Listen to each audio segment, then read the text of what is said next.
À New York, Times Square est surnommé le carrefour du monde. Cette place en Y est située à l'intersection de Broadway et de la 7e avenue. Au 19e siècle, c'est le quartier des maréchaux ferrants et des vendeurs de chevaux et de fiacres. La place s'appelle alors Longacre Square, en référence au quartier du même nom à Londres, aussi spécialisé dans le transport à cheval. Dès la fin des années 1880, elle est desservie par la première ligne de métro de New York et la valeur immobilière du quartier explose alors que les théâtres y fleurissent. En 1902, le quotidien New York Times déménage ses locaux à Longacre dans un building flambant neuf dont l'architecture est inspirée du campanile de Giotto à Florence. La New York Times Tower est alors la deuxième plus haute tour de la ville. La place prend alors le nom de Times Square et les premières publicités apparaissent sur les façades. Les panneaux lumineux d'information y seront ajoutés 26 ans plus tard. Mais le quartier de Times Square souffre profondément de la grande crise économique des années 1930. Il devient malfamé. À partir de la Seconde Guerre mondiale, les soldats en permission viennent y chercher de la distraction. Le maire de New York, Rudolph Giuliani, prend la situation à bras-le-corps dans les années 1990.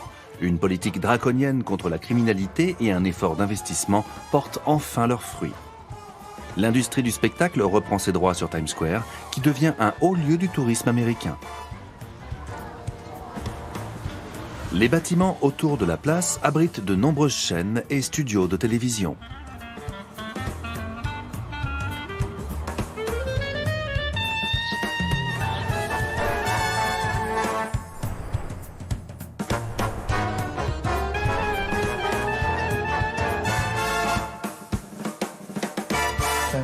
Times Square, c'est pour moi un centre névralgique, un concentré d'énergie.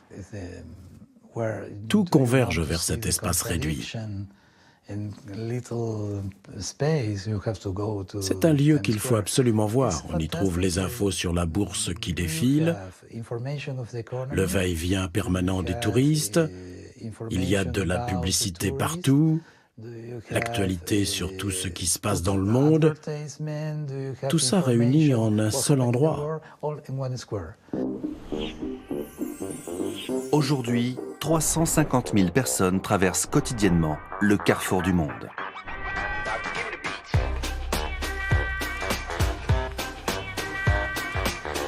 Depuis qu'il est installé sur la place, chaque année, le Times organise un spectaculaire réveillon du Nouvel An.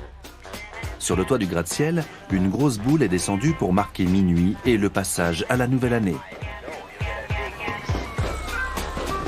Cette tradition se poursuit encore aujourd'hui et réunit chaque 31 décembre près de 750 000 New-Yorkais.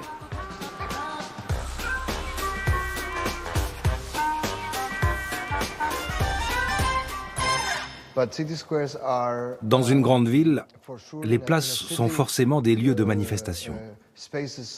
Ce sont des endroits où le public peut se montrer.